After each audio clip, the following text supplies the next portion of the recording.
So students, today we are starting types of EMI यानी electromagnetic induction कितने type का हो सकता है।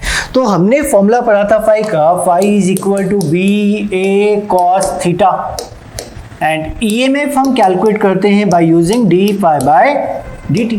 यानी जब हम फ्लक्स को डिफरेंशिएट करेंगे तो हमें इंड्यूस ईएमएफ का वैल्यू मिलेगा और फ्लक्स को अगर हम डिफरेंशिएट करते हैं तो तीन पैरामीटर्स हमें मिलते हैं बी ए एंड थीटा। ठीक है, तो ये डिपेंड करता है कि कौन सी क्वांटिटी वेरिएबल है।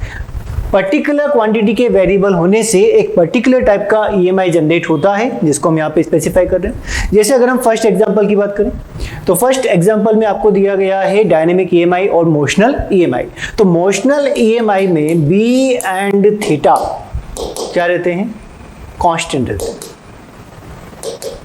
ठीक है, तो बी एंड थीटा कांस्टेंट होगा, मतलब वेरिएबल कौन है, एरिया। तो एरिया के वेरिएबल होने से जो ईएमआई जनरेट हुआ वो मोशनल ईएमआई या डायनेमिक ईएमआई। सेकंड आता है स्टैटिक ईएमआई। स्टैटिक ईएमआई तो नाम से हमें पता चल रहा है स्टैटिक मतलब ऑब्जेक्ट जो आपको स्ट्रक्चर दिया गया वो तो स्टैटिक कंडीशन में होना चाहिए। It means A and theta ये दोनों क्या मिलेंगे, हमें कांस्टेंट मिलेंगे। ठीक है, and B will be variable और बी के वेरिएबल होने से जो ईएमआई इंड्यूस हुआ है उसको आप स्टैटिक ईएमआई कंसीडर करते हैं। नेक्स्ट आता है पीरियोडिक ईएमआई। पीरियोडिक ईएमआई में area and magnetic field both are constant and theta variable होता है और थीटा को in terms of time we can write theta is equal to omega t. Clear? तो एक पॉइंट हमें समझ में आ गया कि पर्टिकुलर क्वांटिटी के वेरिएबल होने से एक पर्टिकुलर टाइप का ईएमआई जनरेट होता है जिसको हम अलग अलग स्टडी कर रहे हैं। तो फर्स्ट हम स्टडी कर रहे हैं डायनेमिक ईएमआई और मोशनल ईएमआई। पॉइंट आप समझे, it is generated due to change in area. It is generated due to change in area. अब अगर एरिया में चेंज होगा, मैग्नेटिक फील्ड कांस्टेंट है, थीटा कांस्टेंट है, तो फ्लक्स में वेरिएशन आएगा। इसका मतलब आप ये भी बोल सकते हैं कि फ्लक्स कटिंग होगी, यानी फ्लक्स में वेरिएशन है, एरिया में वेरिएशन, एरिया के वेरिएशन से फ्लक्स में वेरिएशन आपको मिलेगा और इंड्यूस ईएमएफ जनरेट इंड्यूस होगा। ठीक है, और we can say due to moving conducting rod in external magnetic field. यानी अगर हम एक सिंपल कंडक्टिंग रॉड लें और उसको मैग्नेटिक यूनिफॉर्म मैग्नेटिक फील्ड के अंदर मूव करवा दें तो उस पर्टिकुलर कंडक्टिंग रॉड में भी एक ईएमआई जनरेट हो जाता है जिसको आप मोशनल ईएमआई, यानी हम उसको इंड्यूस ईएमएफ, एक ईएमएफ इंड्यूस होता है जिसको आप मोशनल इंड्यूस्ड ईएमएफ बोल सकते हैं। ठीक है, प्रोसेस क्या रहता है देखें। फर्स्ट इसके दो एग्जांपल से हम समझेंगे ताकि आपको क्लियर हो जाए कि किस तरीके से हम इसको डील कर रहे हैं। तो first point, motional EMF due to flux cutting. किसके कारण? फ्लक्स कटिंग के कारण किस तरीके से जनरेट हुआ। अब डायग्राम पे ध्यान देना। सबसे पहले हमने एक ट्रैक कंसीडर किया, ये व्हाइट ट्रैक है।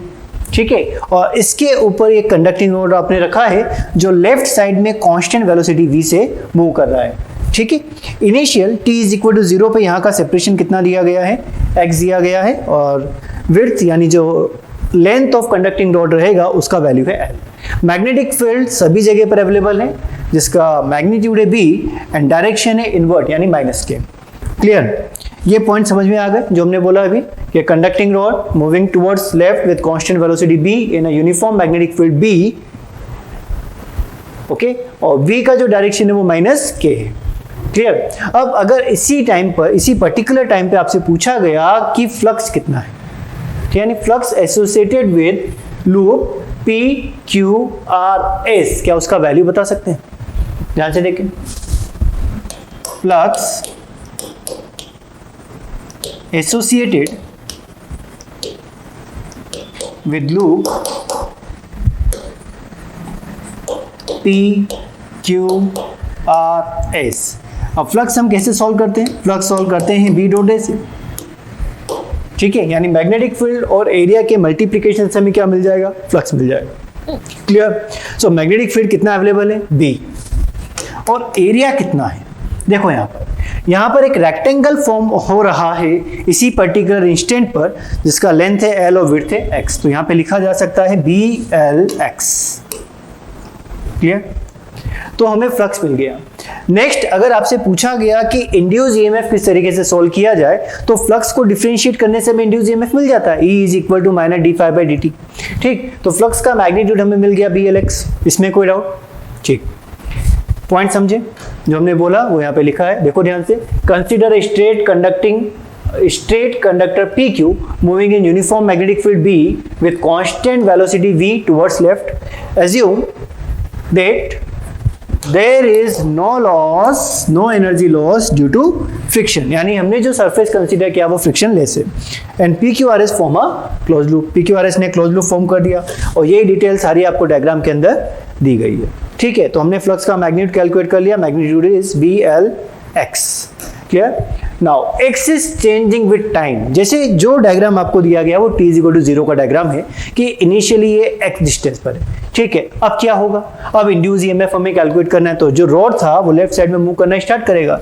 इस तरीके से आपको दिया गया था और ये जो रॉड है अब ये लेफ्ट साइड में मूव करना स्टार्ट करेगा. तो क्या कम होता जाएगा, क्या चेंज होगा, x चेंज होगा.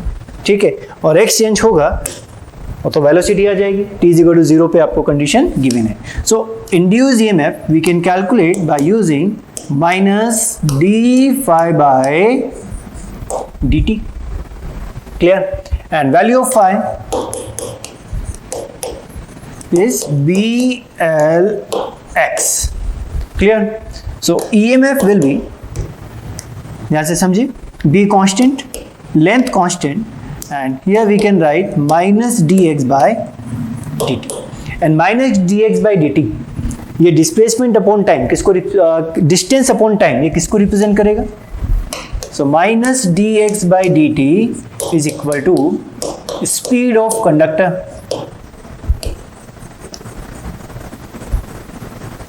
तो स्पीड ऑफ कंडक्टर में कितना गिवन है, v. ठीक है, आपने पुट कर दिया v. So induced EMF will B BLV. और ये हमने इंड्यूस ईएमएफ का मैग्नीट्यूड कैलकुलेट कर लिया. क्या कैलकुलेट कर लिया, मैग्नीट्यूड, कि अगर एक कंडक्टिंग रॉड मूव कर रहा है मैग्नेटिक फील्ड में तो उस पर कितना ईएमएफ इंड्यूस होगा. तो इंड्यूस ईएमएफ का वैल्यू रहेगा BLV, जहां पे B external magnetic field, L length of the conductor and V is the velocity of the conductor. यानी जो रॉड आपको दी गई है कंडक्टिंग रॉड, उसका वेलोसिटी एंड लेंथ V और L, और मैग्नेटिक फील्ड जिस मैग्नेटिक फील्ड में वो मूव कर रहा है. सो मैग्नीट्यूड हमने कैलकुलेट कर लिया. मैग्नीट्यूड का वैल्यू रहा BLV. ठीक है, इसमें कोई doubt. Now next point, this induce EMF is known as motional EMF. अब इस इंड्यूस ईएमएफ को हम क्या बोलते हैं, मोशनल ईएमएफ बोलते हैं. ठीक है, because it is generated due to motion of conducting rod in uniform magnetic field. तो सीधा सीधा ऐसा एक पॉइंट है कि अगर conducting rod uniform magnetic field के अंदर मूव करता है तो उस पर एक इंड्यूस ईएमएफ हो सकता है जिसका मैग्नीट्यूड रहेगा BVL. ठीक है, ये और पैरामीटर्स पे भी डिपेंड करता है जो आपको नेक्स्ट एग्जांपल समझ में आएगा. ठीक, तो जो कंडीशन आपको दी गई है, इसी पर्टिकुलर कंडीशन को अगर हम ध्यान में रखें, जैसे वेलोसिटी आपको दिया है -I में, लेंथ आपको दिया है J में, और मैग्नेटिक फील्ड दिया है -K में. इसका मतलब जो BLV तीनों हैं वो म्यूचुअली परपेंडिकुलर हैं. तो इस पर्टिकुलर कंडीशन में इंड्यूस ईएमएफ का मैक्सिमम वैल्यू हमें मिलता है, जिसको आप किससे रिप्रेजेंट करते हैं, BVL से रिप्रेजेंट करते हैं. क्लियर है. नाउ नेक्स्ट पॉइंट, एक और एग्जांपल हम देखते हैं. एक हमने कांस्टेंट मैग्नेटिक फील्ड लिया. मैग्नेटिक फील्ड का डायरेक्शन है -K यानी क्रॉस में. एक कंडक्टिंग रॉड आपने यहाँ पे कंसीडर किया and length of the conducting rod is L. कितना मान लें, इस कंडक्टिंग रॉड की लेंथ हमने मान ली L. क्लियर है. ठीक, अब मुझे एक बात बताओ कि अगर रॉड V वेलोसिटी से मैग्नेटिक फील्ड के अंदर मूव कर रही है और रॉड आपको कैसी दी है, कंडक्टिंग रॉड. कैसी दी गई है, कंडक्टिंग रॉड. तो अगर कंडक्टिंग रॉड दी गई है तो फ्री इलेक्ट्रॉन्स होंगे या नहीं होंगे, होंगे. और फ्री इलेक्ट्रॉन्स अगर हैं तो फ्री इलेक्ट्रॉन्स अगर मैग्नेटिक फील्ड में मोशन कर रहे हैं तो इस पे फोर्स भी लगेगा. बात समझ रहे हो कि यहाँ पे फ्री इलेक्ट्रॉन्स अवेलेबल हैं, और फ्री इलेक्ट्रॉन्स अगर अवेलेबल है मैग्नेटिक फील्ड के अंदर V वेलोसिटी से मूव कर रहे हैं तो इसमें मैग्नेटिक फोर्स भी तो लगेगा, QV क्रॉस B. ठीक, तो फोर्स यहाँ पे लगा. अब हम ये कंसीडर कर रहे हैं कि अगर फ्री इलेक्ट्रॉन पे हम फोर्स की बात करें, या ऐसा समझ सकते हैं कि पॉजिटिव चार्ज भी यहाँ पर अवेलेबल होगा, तो पॉजिटिव चार्ज पे मैग्नेटिक फोर्स किस डायरेक्शन में लगेगा, ध्यान से समझना. तो फोर्स लगेगा F is equal to QV cross B. से हम कैलकुलेट कर सकते हैं. V किधर दिया गया है, I कैप में, B किधर दिया गया है, -K कैप में. ठीक है, तो वेलोसिटी आपको गिवन है, ध्यान से समझते चलें. बिकॉज न्यूमेरिकल्स भी सब इसी फॉर्मेट से कैलकुलेट होंगे। वी आपको given magnetic field B minus K, clear. तो फोर्स वेक्टर क्वांटिटी है। मैग्नीट्यूड की अगर हम बात करते हैं तो फोर्स का मैग्नीट्यूड रहा Q V B and direction किधर रहा I cross minus K. I cross minus K represent करता है प्लस जे को। क्या ये पॉइंट समझ में आया? तो पॉजिटिव चार्ज पे जो फोर्स का डायरेक्शन रहा वो प्लस जे। इसका मतलब इस कंडक्टिंग रोड पे जितने फ्री इलेक्ट्रॉन्स हैं तो जो नेगेटिव चार्ज होगा, ऑब्वियस बात है कि अगर पॉजिटिव चार्ज पे फोर्स का डायरेक्शन प्लस जे रहा तो यहाँ जो नेगेटिव चार्ज यानी जो इलेक्ट्रॉन्स अवेलेबल हैं उस पे फोर्स का मैग्नीट्यूड तो सेम रहेगा लेकिन डायरेक्शन वो रिवर्स आ जाएगी, क्योंकि क्यू के प्लेस पर आपको माइनस ही रखना पड़ेगा तो यहाँ माइनस साइन आ जाएगा। इसका मतलब फ्री इलेक्ट्रॉन्स माइनस जे यहां पर आने लगेगा, ठीक है, और जो पॉजिटिव चार्ज है वो इसके टॉप जो टर्मिनल आपको दिया है, टॉप एंड जो आपको दिया है वहां पर आने लगेगा, ठीक। तो ये तो हुआ पहले इलेक्ट्रॉन का। अब जब दूसरा इलेक्ट्रॉन आएगा तो दूसरे इलेक्ट्रॉन पे भी फोर्स किधर लगेगा बताएं। देखो दूसरे इलेक्ट्रॉन पे भी मैग्नेटिक फोर्स भी लग रहा है और अब एक इलेक्ट्रिक फोर्स भी लगने लगेगा। क्यों लगने लगेगा? क्योंकि ऊपर क्या जमा आ गया, ऊपर आ गया पॉजिटिव चार्ज, नीचे आ गया नेगेटिव चार्ज, यानी यहां पर एक इलेक्ट्रिक फील्ड भी सेटअप हो गया जिसका डायरेक्शन पॉजिटिव से नेगेटिव हो गया। जिसका डायरेक्शन क्या हो गया? पॉजिटिव से नेगेटिव की तरफ। यानी पॉजिटिव टर्मिनल को आप बोल सकते हैं हाई पोटेंशियल एंड और नेगेटिव चार्ज जहां पर आ रहा है इसको बोला जा सकता है low potential end. Electric field की डायरेक्शन होती है high potential to low potential, ठीक है। तो जब पहले इलेक्ट्रॉन की बात आपने कही तो पहला इलेक्ट्रॉन आ गया लोअर एंड पे, ठीक है, और उसी के करेस्पॉन्डिंग जो पॉजिटिव चार्ज था वो किधर चला गया? हायर एंड पे चला गया। अब जब नेक्स्ट इलेक्ट्रॉन आएगा तो अब नेक्स्ट इलेक्ट्रॉन पे वापस अब फोर्स लग रहा है, तो मैग्नेटिक फोर्स भी लग रहा है, साथ में इलेक्ट्रोस्टैटिक फोर्स भी लग रहा है। अब इलेक्ट्रोस्टैटिक फोर्स किधर लेके जाना चाहेगा इसको? ऊपर की ओर, ठीक है। जैसे अगर मैं इस इलेक्ट्रॉन को पॉजिटिव, ये जो चार्ज आपको दिया है इसको मैं क्या कंसीडर करूं? पॉजिटिव कंसीडर करूं। ध्यान से समझना, पॉजिटिव चार्ज पे इलेक्ट्रिक फील्ड की डायरेक्शन में तो लगेगा फोर्स। कौन सा फोर्स? इलेक्ट्रोस्टैटिक फोर्स, ठीक है। और पॉजिटिव चार्ज पे मैग्नेट के कारण, मैग्नेटिक फील्ड के कारण जो फोर्स लगा उसका डायरेक्शन है प्लस जे कैप, यानी ऊपर की तरफ लगेगा एफ बी मैग्नेटिक फोर्स। हम कंसीडर करते हुए चल रहे हैं पॉजिटिव चार्ज, क्योंकि पॉजिटिव के लिए साइन कन्वेंशन समझना इजी होता है, हमें जल्दी समझ में भी आता है कि पॉजिटिव चार्ज इलेक्ट्रिक फील्ड का डायरेक्शन हाई पोटेंशियल से लो पोटेंशियल, तो चार्ज भी हाई पोटेंशियल से लो पोटेंशियल मतलब ऊपर से नीचे की तरफ फ्लो करेगा। तो इलेक्ट्रोस्टैटिक फोर्स लग रहा है नीचे, मैग्नेटिक फोर्स लग रहा है ऊपर। किस पर? पॉजिटिव चार्ज पर। ये बात क्लियर? नाउ अब एक बात समझो, जब यहाँ पे दूसरा पॉजिटिव चार्ज आया तो उस पर वापस फोर्स लगा, लेकिन कौन सा फोर्स डोमिनेट करेगा magnitude wise? Magnitude wise dominate करेगा एफ बी, क्योंकि एफ ई तो अभी लगने लगा है और एफ बी का जो मैग्नीट्यूड है वो फिक्स हो गया क्यू वी बी। तो जब तक हम क्यू वी बी के बराबर नहीं पहुंचते हैं तब तक एफ बी डोमिनेट करेगा, और एफ बी अगर डोमिनेट कर रहा है तो टॉप एंड पर पॉजिटिव चार्ज गैदर होते जाएंगे, ठीक है, और इसी के करस्पॉन्डिंग जो लोअर एंड है वहां पे नेगेटिव चार्ज गैदर हो जाएगा। एक टाइम ऐसा आएगा कि एफ बी और एफ ई दोनों का वैल्यू क्या आ जाएगा? इक्वल। और एफ बी और एफ ई दोनों का वैल्यू अगर इक्वल आ गया तो क्या हम ये बोल सकते हैं कि लॉरेंस फोर्स जीरो हो गया? लॉरेंस फोर्स जीरो होने का मतलब क्या है कि electrostatic force and magnetic force का मैग्नीट्यूड सेम और डायरेक्शन क्या है? अपोजिट, ठीक है। तो अब इस कंडीशन में जब दोनों का मैग्नीट्यूड सेम आ जाएगा तो जो भी यहाँ पे नेक्स्ट पॉजिटिव चार्ज होगा वो कौन सी कंडीशन में आ जाएगा? इक्विलिब्रियम कंडीशन में आ जाएगा। इक्विलिब्रियम का मतलब उस पे लगने वाला फोर्स जीरो, और उस कंडीशन से पहले पहले जितने पॉजिटिव और नेगेटिव यहाँ पे जमा हो गए हैं इसी के कारण आपको इंड्यूस ईएमएफ मिलेगा। क्या बात समझे? ठीक है। तो सबसे पहले हमने देखा कि पॉजिटिव चार्ज पे जो फोर्स लगा प्लस जे पे लगा, नेगेटिव चार्ज पे जो फोर्स लगा वो माइनस जे पे लगा। ये पॉइंट हम यहाँ पे नोट कर चुके हैं, ठीक है। अब ध्यान दें, जो डायग्राम डिटेल है इसको समझें थोड़ा सा, वापिस से फिर हम डेरिवेशन पे आते हैं। Here a conducting rod is moving in a uniform magnetic field and free electron experience a magnetic force. Free electron यहाँ पे मैग्नेटिक फोर्स को एक्सपीरियंस करेंगे, तो इलेक्ट्रॉन्स तो चले गए लोअर एंड पे और पॉजिटिव चार्ज चला गया टॉप एंड पे। Due to this magnetic force electrons shifted to the one end of the rod. अब वो डिपेंड करता है कि मैग्नेटिक फील्ड किधर है, वेलोसिटी किधर है। तो हमने यहाँ पे कोई स्पेसिफाई नहीं किया कि टॉप एंड पे जाना है, लोअर एंड पे जाना है, हमने बोल दिया कि किसी भी एक एंड पे जा सकता है।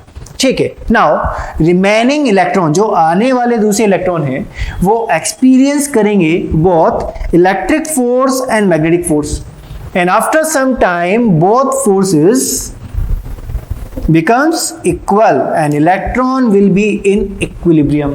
यानी जो अब नेक्स्ट इलेक्ट्रॉन होगा या नेक्स्ट जो चार्ज होगा वो इक्विलिब्रियम कंडीशन में आ जाएगा, क्योंकि उसके ऊपर लगने वाले सभी फोर्सेस यानी दोनों फोर्सेस Fb और Fe मैग्नीट्यूड में क्या आ गए, इक्वल आ गए। तो लॉरेंस फोर्स क्या आ गया, 0 आ गया। अब पॉइंट समझना, जो आपने मैग्नेट में पढ़ा है उसी के अकॉर्डिंग हम इसको कंटिन्यू कर रहे हैं।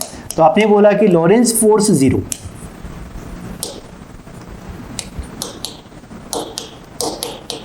तो लॉरेंस फोर्स का वैल्यू आ गया 0। अब लॉरेंस फोर्स 0 होने का मतलब है कि Fe vector plus Fb vector दोनों का सम कितना आ जाएगा, 0 आ जाएगा। So Fe vector is equal to minus of Fb vector, ऐसा भी लिखा जा सकता है। अब इलेक्ट्रॉन पे लगने वाला फोर्स क्या लिखें, Q into E, charge into electric field. तो ये वैल्यू आई किसकी, E वेक्टर की, is equal to minus magnetic force कितना, QV क्रॉस B। क्या पॉइंट समझ में आया? तो यहां से हम इलेक्ट्रिक फील्ड का वैल्यू कैलकुलेट कर लेते हैं, माइनस V क्रॉस B। हमने इलेक्ट्रिक फील्ड कैलकुलेट कर लिया कि इलेक्ट्रिक फील्ड कितना रहेगा। नेक्स्ट हमें कैलकुलेट करना है इंड्यूस्ड EMF। क्या कैलकुलेट करना है, इंड्यूस्ड EMF। तो एक छोटा सा पॉइंट, इक्वेशन आपने पढ़ा है इलेक्ट्रोस्टैट में कि क्या हम पोटेंशियल को इलेक्ट्रिक फील्ड के साथ रिलेट कर सकते हैं। आपने इक्वेशन पढ़ी होगी E is equal to minus dV by dr, so dV is equal to minus E dot dl। तो उसी इक्वेशन का हम यूज कर रहे हैं। तो ये तो आ गया वैल्यू किसका, इलेक्ट्रिक फील्ड का। सेकंड हमें क्या देखना है, इंड्यूस्ड EMF। क्या देखना है, इंड्यूस्ड EMF। क्लियर? सो इंड्यूस्ड EMF कैसे सॉल्व करें, स्मॉल ई से तो रिप्रेजेंट किया और इक्वेशन रहा माइनस E डॉट L। लिखा जा सकता है, इक्वेशन थी या भूल गए, V is equal to integration minus E dot dl, ऐसा कुछ इक्वेशन था जो आपने एक स्मॉल एलिमेंट के लिए लिखा था। अब कंप्लीट ऑब्जेक्ट के लिए हम बात कर रहे हैं तो E डॉट L आ जाएगा। और इलेक्ट्रिक फील्ड का वैल्यू क्या लिखा जा सकता है, minus V cross B। So minus minus मिलके plus, and EMF is equal to V cross B dot L vector। ठीक है, यानी इंड्यूस्ड EMF या कोई भी कंडक्टिंग रॉड अगर मैग्नेटिक फील्ड में मूव कर रहा है तो उसको कैलकुलेट किया जा सकता है, EMF इंड्यूस्ड EMF को कैलकुलेट किया जा सकता है by using V vector cross B vector dot L vector से। ठीक है, तो जो फर्स्ट एग्जांपल हमने देखा था, फर्स्ट एग्जांपल में आपको इंड्यूस्ड EMF का मैग्नीट्यूड मिला था BVL। सेकेंड एग्जांपल जो हम देख रहे हैं उसमें आपको हाई पोटेंशियल एंड की डायरेक्शन भी मिल रही है कि हाई पोटेंशियल एंड किधर आएगा, लो पोटेंशियल एंड किधर आएगा, EMF क्यों जनरेट हुआ उसका रीजन भी यहाँ पर हमें समझ में आ रहा है, और कितना उसका मैग्नीट्यूड एंड डायरेक्शन रहेगा। डायरेक्शन का मतलब हाई पोटेंशियल एंड हमें किधर मिलेगा, लो पोटेंशियल एंड हमें किधर मिलेगा। तो वो सब आप इस फॉर्मूले से स्पेसिफाई कर सकते हैं। यानी इंड्यूस्ड EMF, कोई भी कंडक्टिंग रॉड अगर यूनिफॉर्म मैग्नेटिक फील्ड के अंदर मूव कर रही है तो हमें induced EMF E is equal to V cross B dot L से ही कैलकुलेट करना है। ये पॉइंट क्लियर? ठीक है, नाउ ये हम समझ चुके हैं। नेक्स्ट पॉइंट पर आते हैं। सो इंड्यूस्ड EMF हमने कैलकुलेट किया E is equal to V cross B dot L से। तो V क्या रिप्रेजेंट करता है, वेलोसिटी वेक्टर। ठीक है, फिर डायरेक्शन होगा, लेफ्ट में जा रहा है तो माइनस आई, राइट में जा रहा है तो प्लस आई, ऊपर जा रहा है तो प्लस जे, नीचे जा रहा है तो माइनस जे। ठीक है, स्पेसिफाइड होगा न्यूमेरिकल में। बी रिप्रेजेंट करता है, B vector represents magnetic field vector. तो मैग्नेटिक फील्ड का डायरेक्शन भी जनरली में डॉट या क्रॉस दिया जाता है। तो dot means plus K, cross means minus K. And L vector represent करता है जो कंडक्टिंग रोड का लेंथ है, पहली बात तो। और लेंथ भी कैसा, L vector represent displacement between two ends of the point, two ends of the rod. यानी जो कंडक्टिंग रॉड आपको गिवन है उसके दोनों एंड्स के बीच का डिस्प्लेसमेंट। डिस्प्लेसमेंट से मतलब ये है कि अगर आपको रॉड इस तरीके से दिया है तो हमें इस लेंथ से मतलब नहीं है, आपको मतलब है कि इसके स्टार्टिंग पॉइंट और एंड पॉइंट के बीच का मिनिमम डिस्टेंस। और मिनिमम डिस्टेंस को हम किससे रिप्रेजेंट करते हैं, डिस्प्लेसमेंट से रिप्रेजेंट करते हैं। तो ये रिप्रेजेंट करेगा आपका एल वेक्टर, जबकि एल कुछ और अलग हो सकता है। ठीक है, अब न्यूमेरिकल बेसिस पे पॉइंट समझे। हाई पोटेंशियल एंड कौन सा बनेगा? तो हाई पोटेंशियल एंड हम हमेशा कैलकुलेट करेंगे by using V cross B, ये ध्यान रखना। यानी मैग्नीट्यूड तो सोल्व हो जाएगा VBL से और हाई पोटेंशियल एंड कैलकुलेट होगा V क्रॉस B से। क्लियर? दोनों को हम एक साथ यूज नहीं कर रहे हैं। क्यों नहीं कर रहे हैं इस बात को समझना। देखो, अगर आपको तीनों वेक्टर फॉर्म में गिवन है तो आप इस इक्वेशन को यूज करो, इंड्यूस ईएमएफ का वैल्यू हमें मिल जाएगा। क्लियर? ध्यान से समझना। पहले हमें करना होगा क्रॉस प्रोडक्ट, तो क्रॉस प्रोडक्ट का आंसर वेक्टर में ही आएगा। फिर वेक्टर का वेक्टर के साथ डॉट प्रोडक्ट करना होगा तो आंसर किस में आ जाएगा? स्केलर में। यानी यहाँ पे तो आपको कुछ मैग्नीट्यूड ही मिलेगा, इसलिए इंड्यूस ईएमएफ आपने ई में लिखा है, वेक्टर नहीं लगाया। वैसे भी ईएमएफ है तो स्केलर क्वांटिटी है। ठीक। Second point, V cross B represent करता है कि हाई पोटेंशियल एंड कौन सा बनेगा, हाई पोटेंशियल एंड कौन सा बनेगा। जैसे जो हमने एग्जांपल यहाँ पे कंसीडर किया है, तो वेलोसिटी जा रहा था I में, B है आपका -K में, तो हाई पोटेंशियल एंड हम कैलकुलेट कर सकते हैं कैसे? V क्रॉस B से। ध्यान दो, I क्रॉस -K, और I क्रॉस -K क्या रिप्रेजेंट करता है? +J को। तो +J, तो दोनों एंड में से +J डायरेक्शन में कौन है? इधर। अगर हम इसको A कंसीडर कर दें तो A रहेगा, और यहाँ क्या मिलेगा? B। तो A कौन सा टर्मिनल हो गया? हाई पोटेंशियल, और B लो पोटेंशियल। ठीक है, तो V क्रॉस B का हम यूज करें हाई पोटेंशियल एंड कैलकुलेट करने के लिए। ठीक। अब जितने भी पॉइंट हम पढ़ रहे हैं सब न्यूमेरिकल बेसिस पर है। न्यूमेरिकल किस तरीके से कैलकुलेट होगा वो यहीं पे समझ में आएगा। ठीक। तो पहला तो हमें कैलकुलेट करना होता है हाई पोटेंशियल एंड, पहला पॉइंट। क्लियर? तो V क्रॉस B से हम कैलकुलेट कर लेते हैं। V क्रॉस B जैसे अगर I में आया, मानो इसका आंसर क्या आया? I cap. तो जो भी दोनों टर्मिनल में से I कैप में होगा वो हाई पोटेंशियल पे, and other terminal will be at low potential. Next point, अब इक्वेशन से हम इसको समझेंगे। ठीक है ना? ध्यान दें, if all three vectors are mutually perpendicular, all three vectors are mutually perpendicular, मतलब हम ये बोलें कि V I में है, B J में है और L K में है, तो तीनों म्यूचुअली परपेंडिकुलर हुए, और उस केस में induce EMF will be maximum, और उसका मैग्नीट्यूड कितना रहेगा? VBL। और यही आपको बिल्कुल फर्स्ट एग्जांपल जो आपने लिया है वहां पे जनरेट हुआ है। देखो ध्यान से, VBL, और इसका जो डायग्राम था वो हम स्पेसिफाई किए थे कुछ इस तरीके से। देखो, वेलोसिटी कौन सी डायरेक्शन में थी? -I cap. जो रोड आपको दिया है कौन सी डायरेक्शन में है? J में, और जो मैग्नेटिक फील्ड दिया है वो -K में। तो एक I में, दूसरा J में, तीसरा K में, तो म्यूचुअली परपेंडिकुलर है। If all three are mutually perpendicular then induced EMF will be maximum, और मैग्नीट्यूड कितना रहेगा? BL भी रहेगा। क्लियर है पॉइंट? ठीक। अब आए सेकंड पॉइंट पे। If any two vectors are parallel then induced EMF will be 0. If any two vectors are parallel, then induced EMF will be 0. अब इस पॉइंट को आप समझें कि किस तरीके से होता है।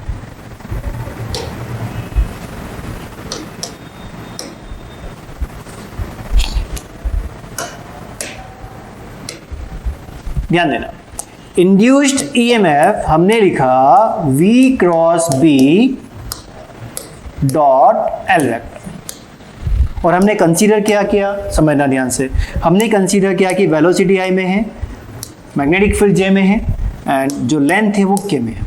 तो क्या ये तीनों म्यूचुअली परपेंडिकुलर हुए?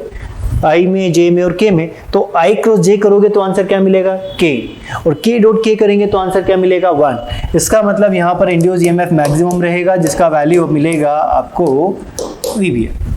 First statement. सेकेंड स्टेटमेंट हमने बोला कि if any two vectors are parallel then induce EMF will be 0। अब इस पॉइंट को आप समझें। मानो वेलोसिटी है I में, और मैग्नेटिक फील्ड भी आपको दिया है I में, तो I क्रॉस I, और लेंथ हमें दिया गया है J में। तो I क्रॉस I क्या रिप्रेजेंट करेगा? I क्रॉस I बोलो 0। क्यों? क्योंकि I क्रॉस I अगर आप सॉल्व करोगे तो आप लिखोगे I मॉड एंड साइन 0, और साइन 0 का वैल्यू 0, तो आंसर आ गया 0। तो इंड्यूस्ड ईएमएफ विल बी 0। मानो ये I में है, यहाँ J है, और J भी किस में मिला हमें? J में। तो इस बार हमने B और L को पैरेलल कर दिया। ठीक है, तो I क्रॉस J करेंगे तो आंसर आएगा K, और K dot J again 0। Clear? Third, हमने यहाँ लिया I, यहाँ लिया J, और इस बार वेलोसिटी एंड लेंथ को पैरेलल कर दिया, यानी I क्रॉस J, और ये भी I में, तो I और I दोनों पैरेलल, तो I क्रॉस J रिप्रेजेंट करेगा K को, और K vector dot I vector, answer क्या मिलेगा 0। तो अगर कोई भी दो वेक्टर्स पैरेलल हो गए, कैसे हो गए पैरेलल, तो induce EMF will be 0, induce EMF will be 0। तो ये सब हमें न्यूमेरिकल्स में यूज करना है। डायग्राम देखकर हमें पॉइंट समझ में आ जाता है कि किस तरीके से यूज किया जाए। तो फर्स्ट आपने देखा कि high potential end V cross B, second point आपने देखा कि all three are mutually perpendicular, then induce EMF will be maximum, and third point if any two vectors are parallel, कोई भी दो वेक्टर्स अगर पैरेलल है तो इंड्यूस ईएमएफ कितना रहेगा, वो 0 कंसीडर होगा। नेक्स्ट पॉइंट, अब डायरेक्शन, कोई रूल है। अब रूल क्या, नाम क्या है, फ्लेमिंग्स राइट हैंड रूल, यानी हमें इस राइट हैंड की इन तीन फिंगर्स को यूज करना है, फर्स्ट थंब, इंडेक्स फिंगर और मिडिल फिंगर, तीनों इस तरीके से होनी चाहिए म्यूचुअली परपेंडिकुलर। क्लियर है ये, ठीक है। तो थंब क्या रिप्रेजेंट करता है, थंब रिप्रेजेंट करता है वेलोसिटी को, यानी वेलोसिटी वेक्टर, ठीक है, यानी वी वेक्टर भी आप यहाँ पे लिख सकते हैं कि जो थंब है वो किधर होना चाहिए, वी में। इंडेक्स फिंगर होना चाहिए magnetic field, magnetic field means B vector, और जो मिडिल फिंगर है वो रिप्रेजेंट करता है डायरेक्शन ऑफ करंट। ये केवल हम थ्योरेटिकली ही ध्यान रखेंगे, न्यूमेरिकल में इसका यूज नहीं करेंगे। चलो आप ये थ्योरेटिकल पॉइंट ध्यान रखें कि अगर आपसे पूछ लिया जाए कि what is Fleming right hand rule, तो आपका स्टेटमेंट रहेगा in conducting rod direction of induced current, direction of induced current is determined by Fleming's right hand rule, जिसमें थंब किसको रिप्रेजेंट करता है, वेलोसिटी वेक्टर को, इंडेक्स फिंगर किसको represent करता है, मैग्नेटिक फील्ड वेक्टर को, एंड मिडिल फिंगर किसको रिप्रेजेंट करता है, current, direction of current, current vector नहीं है, डायरेक्शन ऑफ करंट यानी आई किस डायरेक्शन में होगा। या ऐसा बोला जा सकता है कि जो हाई पोटेंशियल एंड होगा वही डायरेक्शन करंट का होगा। तो न्यूमेरिकल में हमें वो कॉन्सेप्ट यूज करना है, इंड्यूस ईएमएफ यानी लेंज रूल के अकॉर्डिंग हाई पोटेंशियल एंड हम कैलकुलेट करेंगे, और हाई पोटेंशियल एंड के अकॉर्डिंग जिधर बैटरी बनेगा हम करंट का डायरेक्शन उधर कंसीडर कर लेंगे। ये जो रूल है फ्लेमिंग्स राइट हैंड रूल, ये केवल हम थ्योरेटिकली ध्यान रखेंगे। क्लियर है। और इस बात का भी ध्यान रखा जाए कि जो तीनों फिंगर्स आप यूज कर रहे हैं, यानी थंब, इंडेक्स फिंगर और मिडिल फिंगर, ये इस तरीके से होनी चाहिए म्यूचुअली परपेंडिकुलर। क्लियर। किसी एक एग्जांपल में इसको अप्लाई करके देख लेते हैं। एग्जांपल हम वही कंसीडर करते हैं जो फर्स्ट आपने लिया है, क्या हाई पोटेंशियल एंड में मिल रहा है। देखो ध्यान से, अगर ये डायग्राम आपको दिया गया है तो हमें यूज करना होता है वी, बी और आई, यानी इधर वी, ये बी और ये आई, इस तरीके से। तो वेलोसिटी की डायरेक्शन में क्या रख दें, थंब, ठीक है, वेलोसिटी के डायरेक्शन में आ गया थंब, और मैग्नेटिक फील्ड के डायरेक्शन में क्या आएगी, फर्स्ट फिंगर, ठीक। तो मिडिल फिंगर किधर जानी चाहिए, देखो हाई पोटेंशियल एंड तो ऊपर की तरफ आई। तो इस डायग्राम का, यानी जो इस रॉड का अगर हम एक इक्विवेलेंट सर्किट बनाएं तो यहाँ बैटरी इधर ऐसी लगेगी, ठीक है, क्योंकि हम इलेक्ट्रिकल नेटवर्क में भी तो कन्वर्ट करते हैं, इलेक्ट्रिकल नेटवर्क में कन्वर्ट करने के बाद इक्वेशन सॉल्व करते हैं, ठीक है। तो आपने वी लिया, thumb, magnetic field, first finger invert, इस तरीके से इन्वर्ट। तो जो मिडिल फिंगर है वो हाई पोटेंशियल एंड को रिप्रेजेंट करेगी ऊपर, और यही आपके करंट की डायरेक्शन भी है, क्योंकि अगर बैटरी का हाई पोटेंशियल एंड रहा ऊपर की ओर तो करंट भी आपका अपवर्ड डायरेक्शन में ही फ्लो करेगा, ठीक है। तो इस तरीके से हम रूल यूज